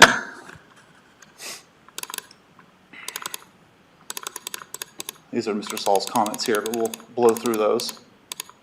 Here's Exhibit N. Exhibit N is some communications, and this is from the public record. And on the second page here, we have an email communication from Ms. Hilland to Connie Kruger, who I believe prepared the survey documents and everything that was submitted and probably coordinating part of this project. And you'll note that it includes statements such as the subject parcel will need to be removed from the CC&Rs. That's that statement here. That it also states that the county has not approved subdivisions that are in direct conflict with CC&Rs. So that's in the final paragraph here. And it does cite to another case, APP 21-0003, which I believe you were the hearing examiner for. Not that I expect you to recall it, but it will be important, and we'll discuss in pretty good depth here shortly. So we also have an email here from December 6th, also providing that the parcel was specifically made subject to those CC&Rs which were attached to the original deed of conveyance. So we have several admissions here from the county that these CC&Rs are attached to the property and are operative. Now, at this point, we're believing that this matter is going to be over. They'll have to take a legal process to resolve this or seek some sort of amendment or variance through the CC&R documents. But there was an email received from Mr. Scott Porman on January 7th of 2022. How am I doing on time? I think I'm doing all right. And this is how it was presented in the record, and it's very difficult to read. And so I'm not going to sit here and read it out for you, but ostensibly he states 4 reasons why, which I believe are inaccurate, as why the community development should approve the application irrespective of the CC&Rs. He states that the Goodall deeds were accepted from the CC&Rs and did not prevent further subdivision and was just an exception to warranty. As in, it didn't encumber the property, but it was just being accepted from warranty.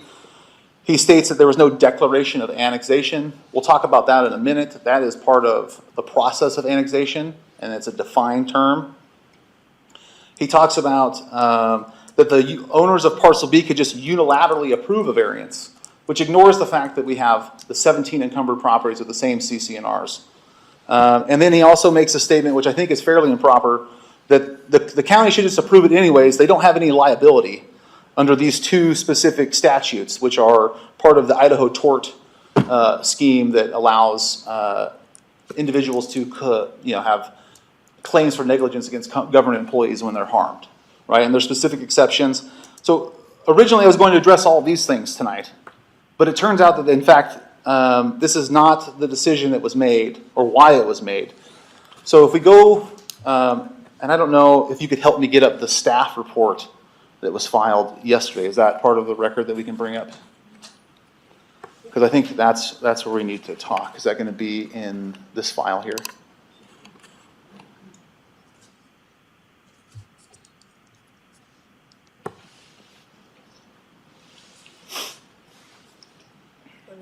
Yeah.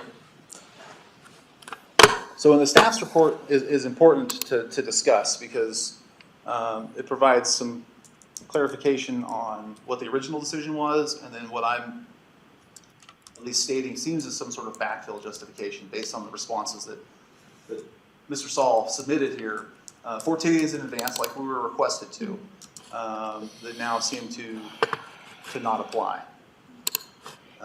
The HE packet, was it uploaded on here? The whole thing? Because it would have been in there. Should I go to IMS? Go to, not the HE final, but the other HE. Okay. This one? It'd be in there, yeah. And today's date. And APP, the top one. Here it is. This one? I think it's the bottom one, staff report. Oh, good. Perfect. Thank you very much. Sure. And then I think I need to share this, right? So go to the top screen, Is that one right there? and then we shouldn't have to re-enter. Okay. All right. And does that work? Okay, great. So here's the staff report that was submitted yesterday, and I'd like to call our attention to page 4 of the document.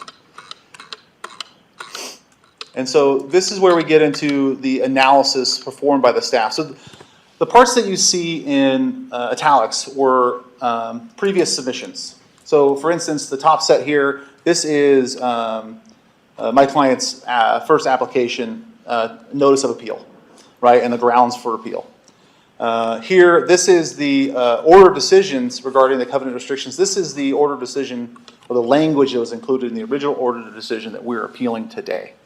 And you'll note that we talk about, the original, the voices concerned regarding the covenants and conditions. That's my client. We talk about how they were attached, how that allows the grantor to annex those into the CCNRs. We talk about how the county concluded the subject property has been properly made subject to those CCNRs and therefore prohibited from further subdivision. And here's the discussion about the Scott Portman email communication, and then it just states, upon further review, would the staff determine that the CCNR document was sufficiently ambiguous? It doesn't give me a reason why, or an understanding or reasonable statement as to why it's ambiguous, or what was the analysis, what was the legal conclusions that were made there, what reached that conclusion. So we just took the poor man's email and the issues that we noted inside, and that was the response that we filed 14 days ago. Now, yesterday, this was filed, and it notes some interesting things.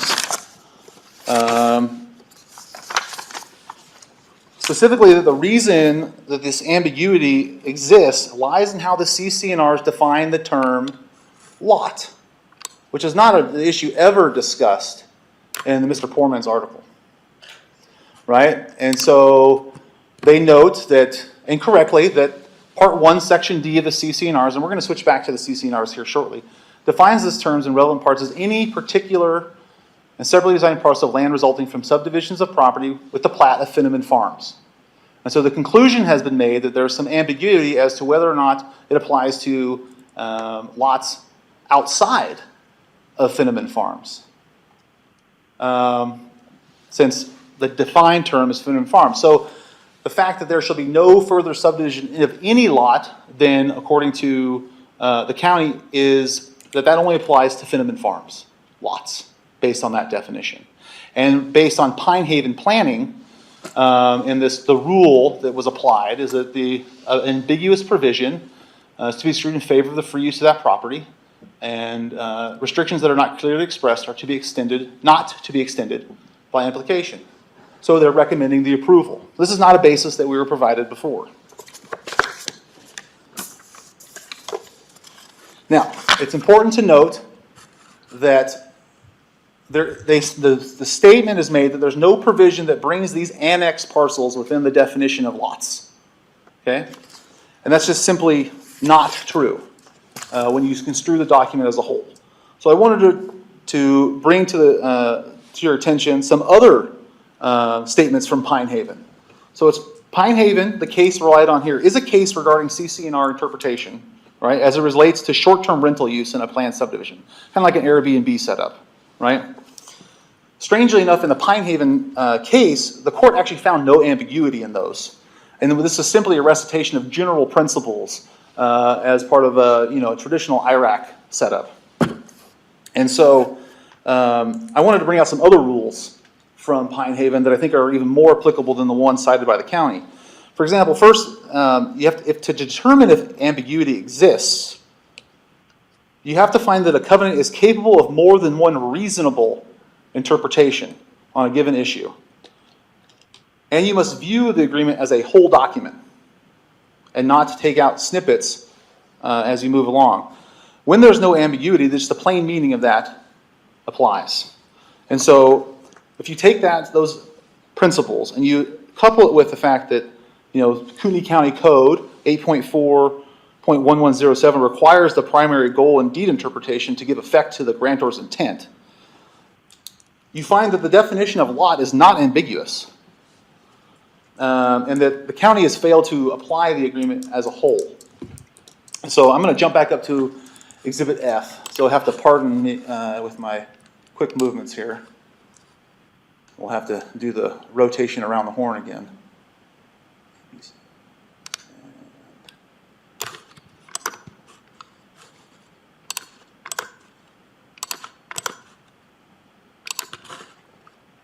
And so let's look at the definition of lot again.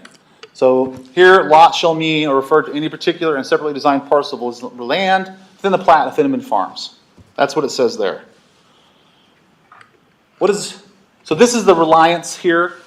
Let's talk about the word lot and how it's used in this agreement. Okay? For instance, authorized uses, which is the principal discussion point here. The lots in Finneman Farms are being sold. Well, if lots is defined as a lot in Finneman Farms, then we're saying the Finneman Farm lots in Finneman Farms, we're saying the same thing twice. And that can't be what the intent is. Furthermore, it's essentially taking out and eviscerating the covenants that were put in here. Every time you see lot, if it's only to apply Finneman Farms, then you can't have any subdivision. That's not precluded in those 10 lots that were made subject to that. You have, it can be used as no lot shall be used as maintained as a dumping ground. Well, that only applies to Finneman Farms, apparently, based on the county's interpretation, and so forth. Section E talks about how no legal offensive. Now, obviously, there's zoning and code restrictions that would prevent some of this stuff anyways from occurring. But it's important to note that if you construe it that way, then none of these provisions will apply to those 10 properties that were outside of Finneman Farms. If we go to the annexation section, which is not included in the county's analysis, we have two paragraphs here. The first paragraph talks about Ethel Carlson and how she owns additional properties adjacent to Finneman Farms, which are all located in the southwest and southeast quarter, the south half of Section 15, and how these properties owned by her at the time that this was recorded in 1990 could later become subject to this declaration. And here it makes the statement that additional lots from the above described property. Well, this term cannot mean Finneman Farms, because this is talking about additional property other than Finneman Farms that she owns. So if we were to construe lots to only apply to Finneman Farms, then we've essentially removed the applicability of this provision entirely, which, destroys the grantor's intent. Why is it included? And so the reasonable interpretation is that the Section A provides a mechanism for additional lots to become subject to the CNRs to the same extent as lots in Finneman Farms. The county's position that there's no provision to bring the annexed parcels within the definition just is incorrect. This very section describes the procedure that would effectively subject annexed parcels to the same definition of a lot as it would apply to the parcels of Finneman Farms. All that is required for that to occur is that it describes the property, incorporates the declaration of covenants and conditions, and is recorded. And I showed you the deeds previously, including the applicant's deed, the subject parcel, my clients, and the surrounding, the entire south half of the section, and how it was applied there. So there's no ambiguity here when you construe it, because the only reasonable instruction is that it has to, this modifies the definition of lots to the extent that any annexed lot falls under the definition of lots for the agreement. It also states that they'll be subject to these declarations, which is no exception as to what particular part of the declaration will be subject to, which covenants, which restrictions. And so it needs to be the narrow view of the county it's too narrow. It needs to be a broader view to display the grantor's intent.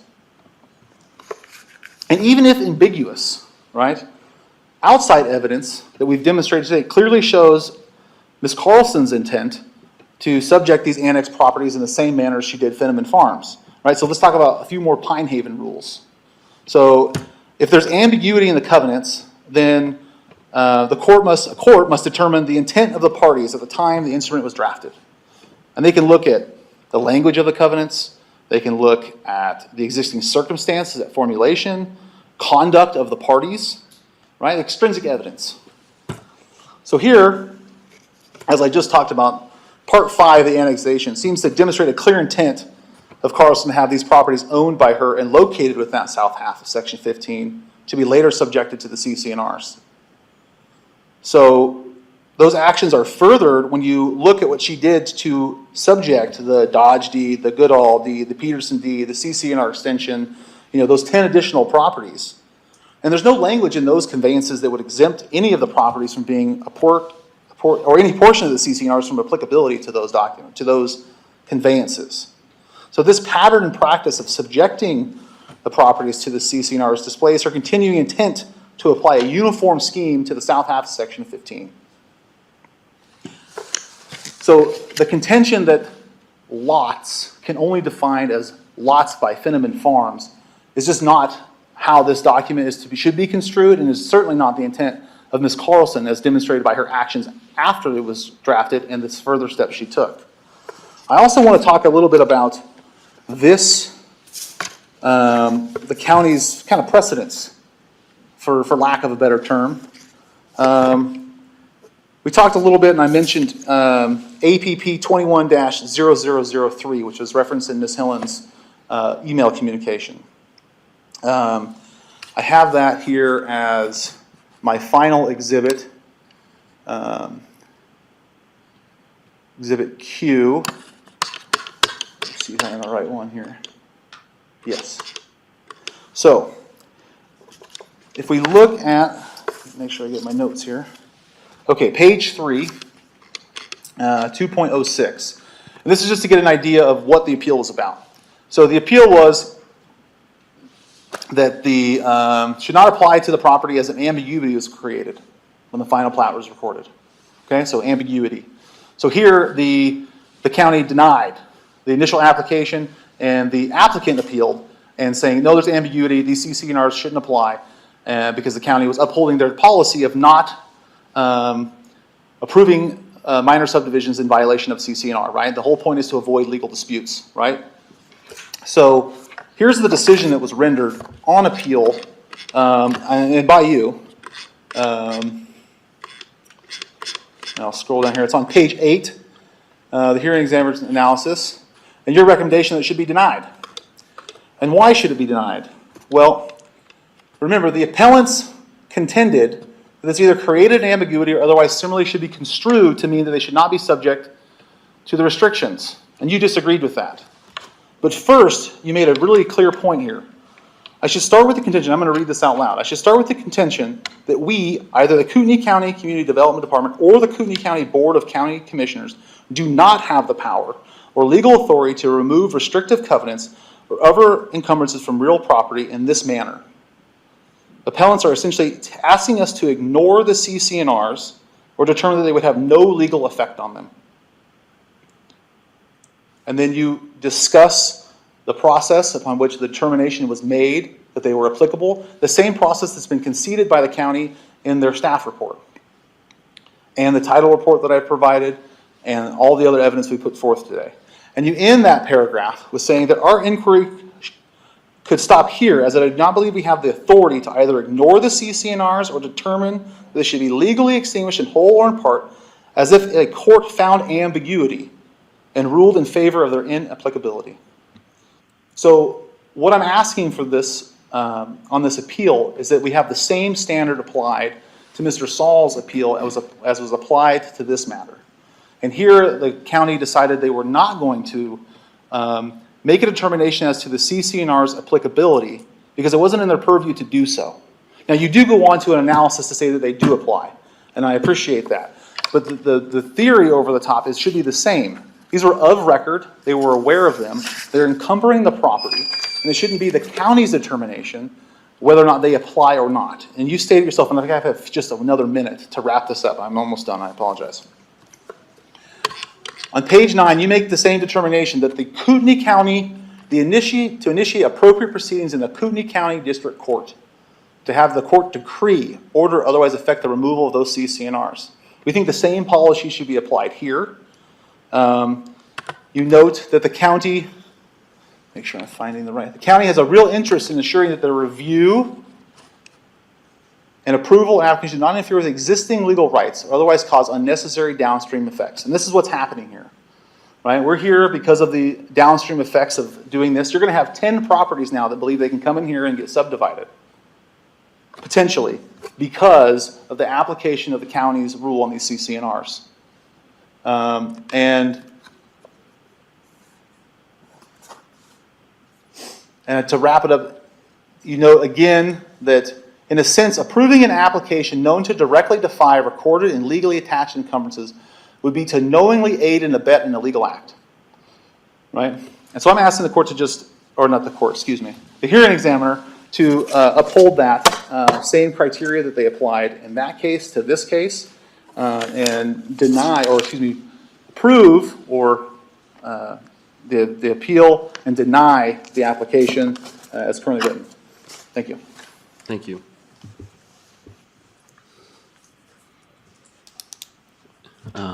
Given the technical difficulties, we went over a couple of minutes, so I'll allow the applicant the same leeway as well. So just to reset. So I believe we go to the applicant next, or the representative, and then it's county after that, or am I switching that up? Mr. Hearing Examiner Pat Braden, Civil Deputy Prosecuting Attorney. I'm here on Zoom. We would go, if there's any members of the public that are in favor of the position that was just very eloquently preferred by Mr. Clifton, then they would go next, and then the county would bring its case in chief after that. All right. So members of the public then. I believe this might actually be the applicant, property owner. Do we have, I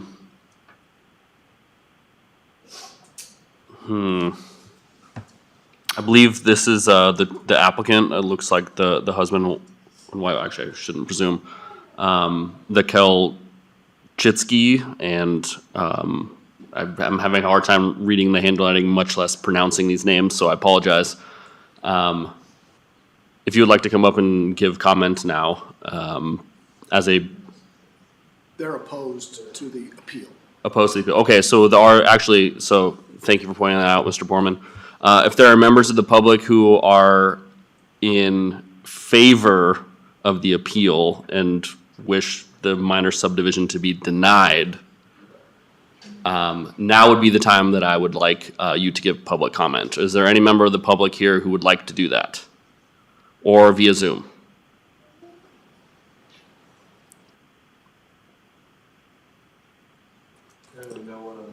All right. Okay, so then I suppose, I mean, having there be no one else in the public here who's wishes to speak, I guess on the same side as the appellant, I would like to move to the applicant's side and or the county side of tonight's hearing. So, Mr. Braden, since there are no members of the public here who are speaking on in support of the appellant, I guess we can go to you for the county's position. Hey, thank you, Mr. Hearing Examiner. First of all, I want to state that the facts here are not in dispute. What else is not in dispute is the fact that Mr. Saul does have standing to bring this appeal. We agree with that. So to drill it down to what is in dispute, it's simply a legal interpretation, and in this case, a legal interpretation of the CC&Rs.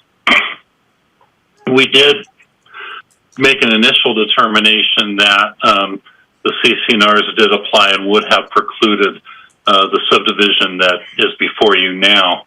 However, we did receive a letter challenging that position from Mr. Poorman, and we received that on January 7th of this year. That gave us a second chance to look at the issue, and when we did, we determined that there was enough ambiguity in the CC&Rs to at least move forward with the subdivision application without any guarantee that it would be approved at that time. The staff analysis after the quote from the order of decision provides provides a more detailed explanation of why that ambiguity was to be found, and it does lie in the how the CC&Rs define the term lot. What is a lot and what is not a lot? Well, I did quote that, and this quote is accurate, contrary to the assertion of the appellant. It states in relevant part that any particular and separately designated parcel of land resulting from the subdivision of property in accordance with the plat of Finneman Farms filed for record in Kootenai County, Idaho at Book F of Plats, page 209, and sold or held for sale to members of the general public. Note that it does not state and any parcels of land that were annexed in accordance with the annexation procedure provided in Part 5, Section A of the CC&Rs. And the question is, why didn't it? Because the CC&Rs very clearly provide for annexation of other lots that Ms. Carlson owned at that time into the declaration of the CC&Rs.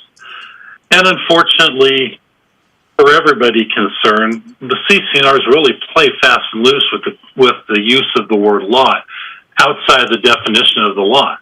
It does state additional lots owned by Ethel Carlson, meaning outside of the Finneman Farm subdivision. But they weren't lots. They weren't part of the plat. They were parcels outside of the plat. So the use of lot there is really unfortunate, but it doesn't supersede the fact that the term lot is very specifically defined. And if the grantor wanted to be sure that the prohibition on subdivision was applied to the parcels outside of Finneman Farms that were annexed later into the CC&Rs, whether properly or not, it would have had that language. So you have to presume that that was intentional, particularly given the fact that, as I state in the Pine Haven case that was also cited by Mr. Clifton, ambiguous provisions of restricted covenants are to be construed in favor of the free use of the property. And restrictions that are not clearly expressed are not to be extended by implication. That means that the intent of the grantor, of course, is to be considered, but the free use of property, I believe, is a greater consideration than what a property owner might have put in their CC&Rs long ago. At least if those restrictions are ambiguous as they are here. Another indicator of how the word lot is properly to be interpreted, besides the definition itself, is the fact that Part 2, Section A of the CC&R state that the lots in Finneman Farms are being sold for single-family residential uses only. There shall not be no, and then it goes on to state there shall be no further subdivision of any lot.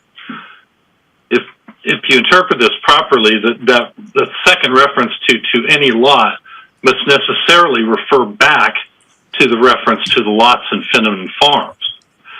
which would mean that the parcels outside of Finneman Farms are not subject to that restriction. This is the interpretation that allowed us to move this subdivision application forward in the county's eyes, and this is only the county's position, and the property owner and her attorney may have a different perspective on this, and we'll hear from them in a minute.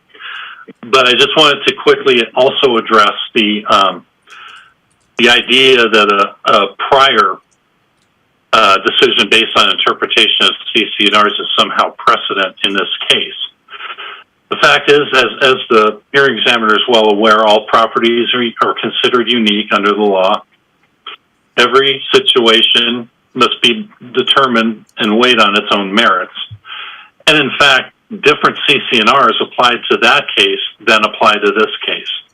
We would interpret those CC&Rs in the same way and using the same well-recognized rules of interpretation, starting with that unambiguous provisions are to be interpreted just according to their plain language, and that you only get an extrinsic evidence if there's an ambiguity. We do that with each one. We have to determine whether a subdivision application can even be pursued or not. That's a threshold question. That's why we do it. We don't do it as a substitute for the court. Of course, if there is a court decision, we observe it and follow it. But if in the absence of a court decision, we have to determine whether those provisions apply and whether they preclude even,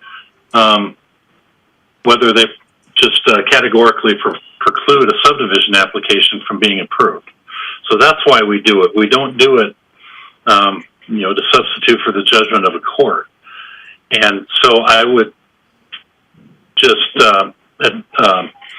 request the hearing examiner take that into consideration and make a decision in this case on the merits of this case and not on the merits of any other case. And with that, Mr. Hearing Examiner, that concludes my presentation unless you have any questions. I do have a couple questions. Thank you for your presentation. Sure. Yes.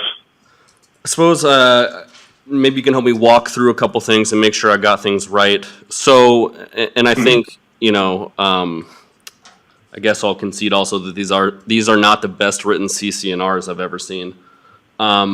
And a bit of the order of operations with how they may or may not have attached to this property are abnormal. So we have the original CC&Rs from 1990, and please just butt in and correct me if I misspeak or if I'm getting something wrong. So it looks like the original CC&Rs were for 1990, and that was with that original plat for Finneman Farms, that this subject parcel is not on that original plat for Finneman Farms. However, then we have the what looks so it didn't attach to our parcel from that original 1990 CC&Rs and that plat specifically, but we have the warranty deed to, I think, the Goodalls or Goodwills, Goodall, that specifically transfers title of the subject parcel subject to the attached CC&Rs. So I'm wondering how that factors in to your analysis of the CC&Rs attaching to this particular parcel. Well, first of all, Mr. Hearing Examiner, I think your recitation is accurate. I did note, the staff did note in the staff analysis that the specific title declaration of annexation wasn't anywhere in the deed, but we were satisfied that the conveyance language made the property subject to the CC&Rs, or at least purported to do so, that were attached. So we didn't necessarily agree with Mr. Portman's argument in that regard. But then the question, I agree, they're not. And that's the problem. They're not particularly well drafted CCNRs, and that's why we're here. It really depends on how you apply the definition of lot, whether you apply it strictly as I'm arguing, or more broadly as Mr. Clifton argued. Did that answer your question? Yes, thank you. Okay. So I guess just to reiterate, you are it is your conclusion that they did attach at that 1993 conveyance, which is obviously why they came up in the title report, et cetera, but that the ambiguity, specifically you're relying on the ambiguity and your strict interpretation or definition of the term lot.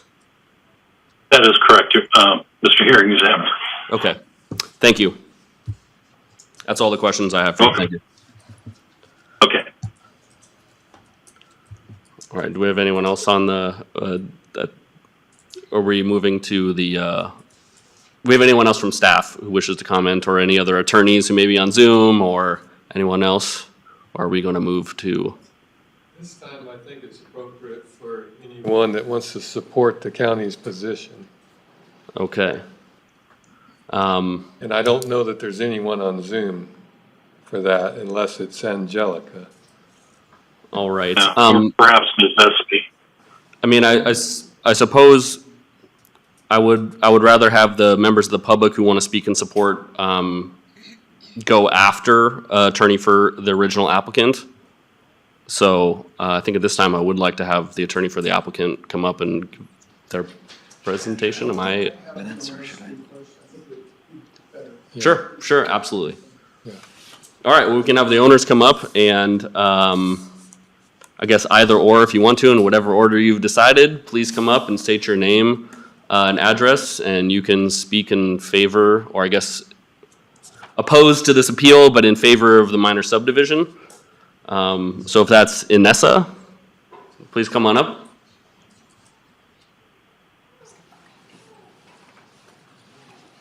Good evening, Mr. Granrath. My name is Inessa Pergodin, and I currently reside at 9268 North Spokane Street in Post Falls, Idaho.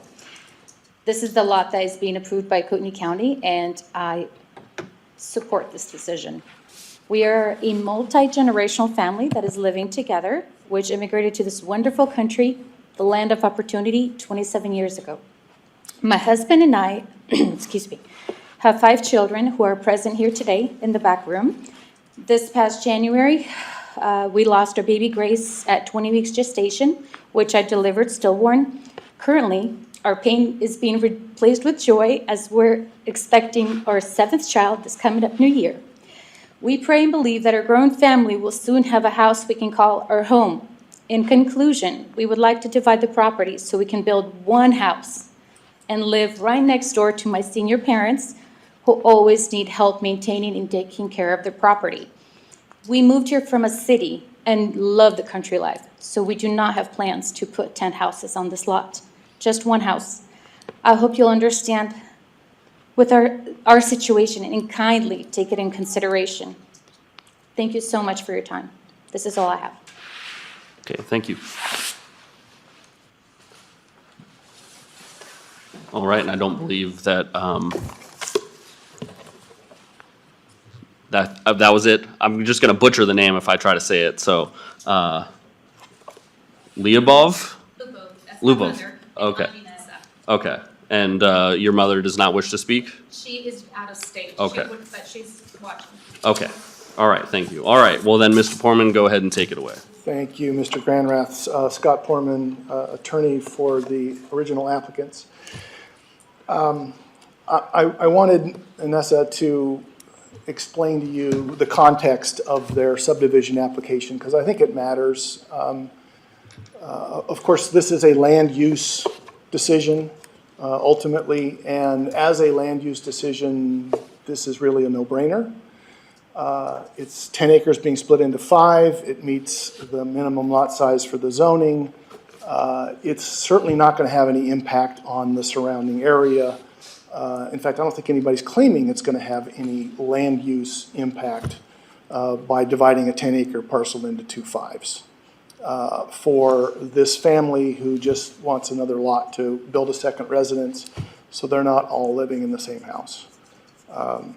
Anybody who's ever had their adult children move back in understands that can be a challenge. So, as a land use question, there's no question. This would be approved without any issue.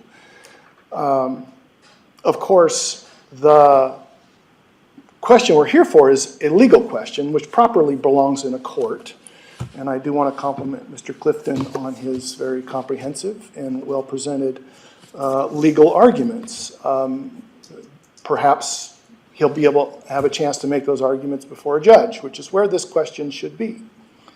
But the issue's been raised, and so the county's addressed it, and I want to really just make 2 points tonight, because I think this is a lot simpler than maybe it appears at first glance. We all know that Ethel Carlson adopted these CCNRs. That's not in dispute. There's been a lot of talk about what they say, what they mean. Are they ambiguous? Are they not ambiguous? I apologize in advance for throwing more law at you, but I know you're up to the challenge. One more case, and I'll submit this for the record. It's Best Hill Coalition versus Halco LLC, 2007 Idaho Supreme Court decision at 144 Idaho 813. Again, another CCNR battle that made its way to the Supreme Court. But in that decision, the Supreme Court quotes a rule relating to, I think that's relevant to this case. Idaho recognizes the validity of covenants that restrict the use of private property, although they are disfavored.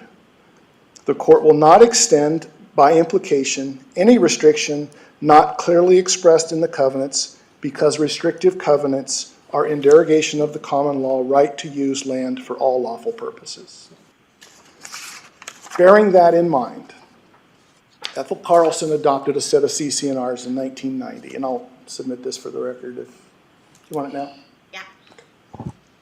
That'll be HE 3002. Ethel Carlson, God bless her, adopted a set of covenants for Finman Farms. No dispute about that. In her adopted covenants, she created a process for annexation to add those covenants to other property, or a better way of describing it is to bring other property into the Finman Farms CCNRs. And that's under Section 5, Paragraph A, and it spells out what the annexation process that she created requires. 3 years later, Ethel Carlson in 1993 signs a warranty deed to Mr. and Mrs. Goodall. And that's the document that's at question here. It really isn't the covenants that we're arguing about. It's this warranty deed. Did the warranty deed satisfy the annexation process that Ethel Carlson created? 3 years after she created it, did she follow her own rules? Now, Mr. Clifton's got lots of examples of other warranty deeds that he says also applied the covenants to other parcels.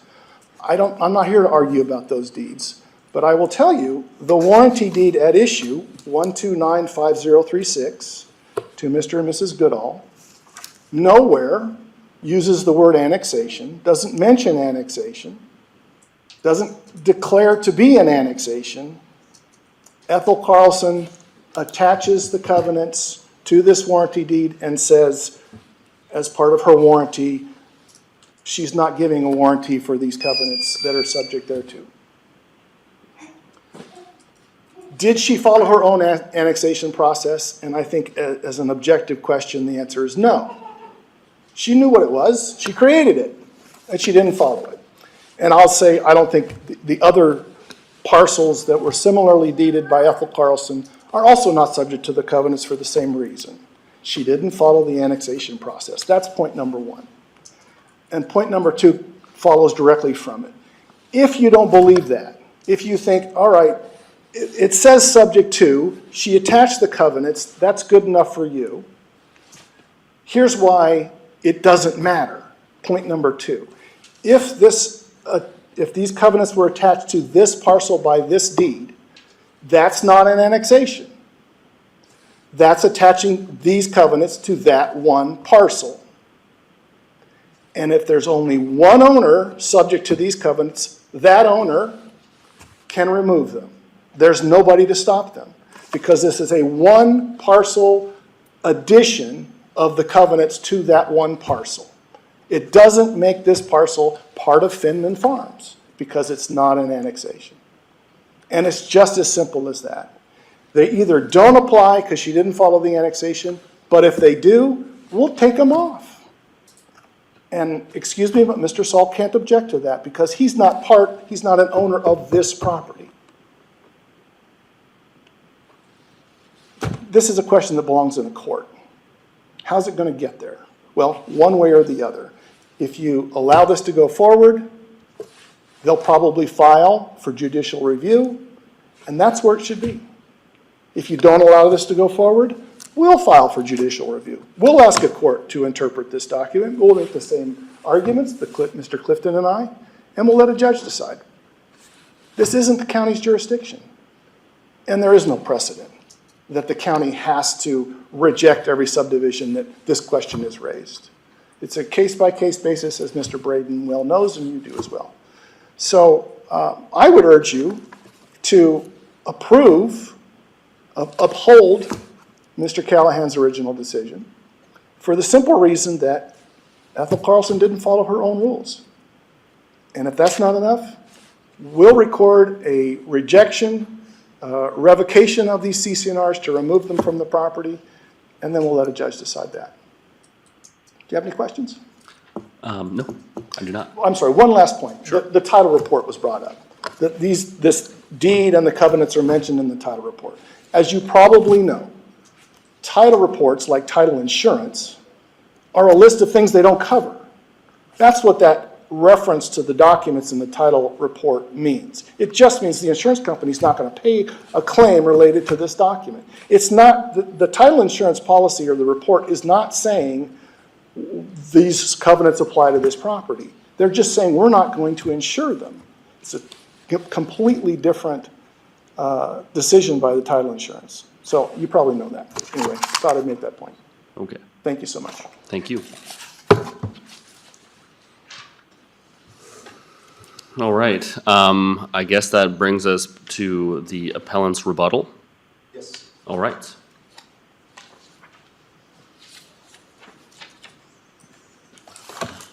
Thank you again. This is Casey Clifton on behalf of Mark Saul. I appreciate the arguments brought by counsel. I'd like to address Mr. Poorman's comments first. As far as the need for a document entitled the Declaration of Annexation, I was wondering if I could get that mouse back. I'd like to pull up, thank you very much. Let's see. I'd like to pull up the CCNRs again. I think they're, did we close those? If you could help me out, I would appreciate it. I will do that.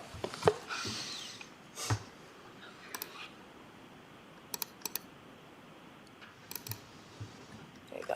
Thank you. Yep.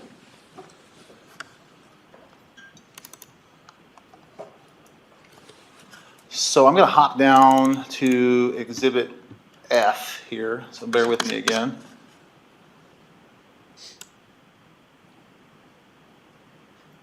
Okay.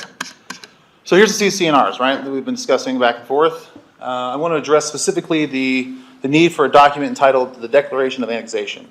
So it's important to note that originally that the title of a document is not determinative, okay? I cite the rule in my briefing in CG and Inc. v. Rule, where in that case they had a deed that was titled a right-of-way deed, and they determined that the right-of-way titlement did not determine that it was an easement. In fact, it was a grant in fee irregardless of the right-of-way. So the title of the document doesn't matter. The question here is, does it meet the criteria of a declaration of annexation? So if we look at the definition of declaration of annexation, all right, here it is. It shall refer to a recorded instrument by the terms of which a particular parcel or parcel of properties may be subjected to the terms of this declaration. So this is a defined term. A declaration of annexation is a process. It's a recorded instrument to do that. What is that recorded instrument required to have? Well, that's explained here. So it's required to have.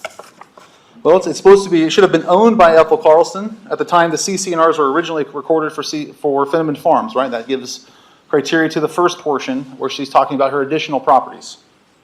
The property must be located in the southwest quarter or the southeast quarter of section 5, or excuse me, section 15. That's the second portion of paragraph 1. It must be recorded by Carlson or her successor in interest. It must describe the particular portion of the property to be annexed, and it must incorporate the CC&Rs. So here's the 5 criteria that must be met.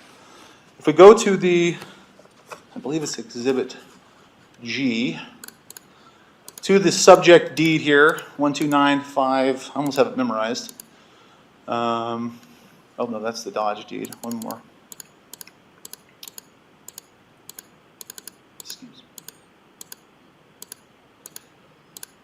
Okay, I'll bring this up a little bit larger.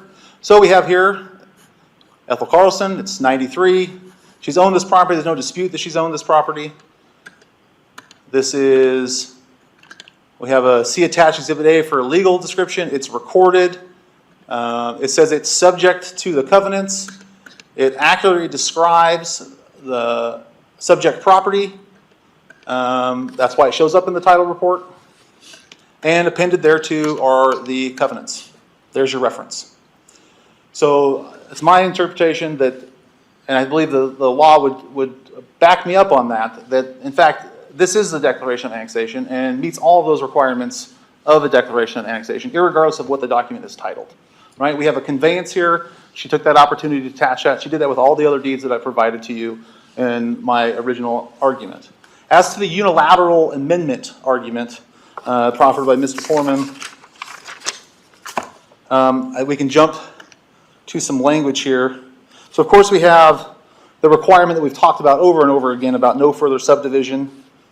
We've talked about that section 5, the annexation section. I'll make this a little bit bigger or smaller here so we can scroll through here. So it talks about how it becomes subject to these declarations. Okay, so that means all of the terms of the declaration. There's no exception to those. So we have an enforcement provision, right? For the owners of lots of Finneman Farms, again, we have the discrepancy here about the definition of lot.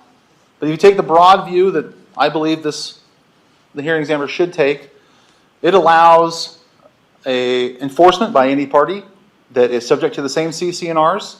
And just above that is a variance or amendment requirement that requires 2/3 majority of vote of the owners of the lots subject to this declaration.